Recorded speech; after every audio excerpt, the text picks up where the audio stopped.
गलतियां भी होंगी, गलत भी समझा जाएगा। ये जिंदगी है जनाब, यहाँ तारीफें भी होंगी और कोसा भी जाएगा। नमस्कार, आज फिर एक बार आपके सामने उपस्थित वैल्यू मंत्रा पर स्वागत है, एक नई कहानी के साथ जिसका शीर्षक है एक हाथी और 6 अंधे। एक बार एक गांव में हाथी आया, सब लोग उसे देखने गए। वहां पे 6 अंधे रहते थे। उन्होंने कहा क्यों ना हम भी इसको देख तो सकते नहीं, कम से कम इसको टच करके फील तो कर सकते हैं। वो सारे के सारे वहां पहुंच गए। उसमें से पहला अंधा जो था, उसने उसकी पूंछ को टच किया और कहा ये तो रस्सी जैसा दिखता है। दूसरा अंधा जो उसके पैरों को टच कर रहा था, उसने कहा ना ना, ये तो खंबे जैसा है। तीसरा अंधा जो कि उसके पेट को टच कर रहा था, उसने कहा ये तो एक दीवार जैसा है।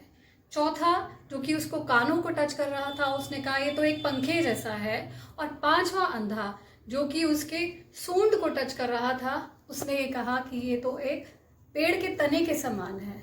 छठा, उसने उसके सरफेस को टच किया और कहा ये तो एक हार्ड नली के समान है। इतना कह करके उन 6 के 6 अंधों में आपस में बहस होने लगी, आपस में आर्ग्यूमेंट चल पड़ा। इतना आर्ग्यूमेंट बढ़ा कि उनकी आपस में लड़ाई शुरू हो गई। तो एक व्यक्ति, जो समझदार व्यक्ति वहीं गांव का खड़ा हुआ था, उसने देखा और पूछा कि ऐसा तुम क्यों कर रहे हो। तो उन सब ने कहा कि नहीं, हमने तो ये फील किया कि ये ऐसा दिखता है, ये ऐसा दिखता है।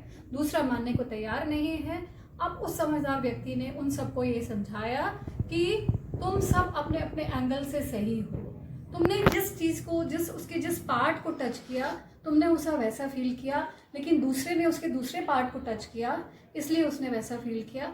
खैर, उस समझदार व्यक्ति ने उन 6 को समझाकर, अंधों को समझाकर उनकी लड़ाई तो शांत करवा दी।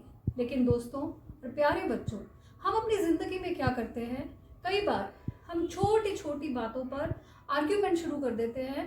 क्यों? क्योंकि उस समस्या को या उस सिचुएशन को हम अपने एंगल से देखते हैं, दूसरे के एंगल से कभी नहीं देखते, जबकि दूसरा अपने एंगल से देख रहा होता है। और यही जो है, ये डिफरेंस क्रिएट हो जाता है, यही सारी प्रॉब्लम क्रिएट हो जाती है।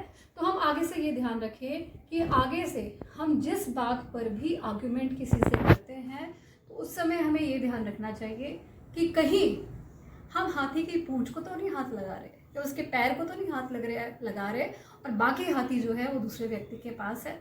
उम्मीद है आप समझ गए होंगे मैं क्या कहना चाह रही हूँ। अपनी बात को छोड़कर दूसरे की बात को भी सुनना चाहिए, उसकी बात को भी समझने का प्रयास करना चाहिए।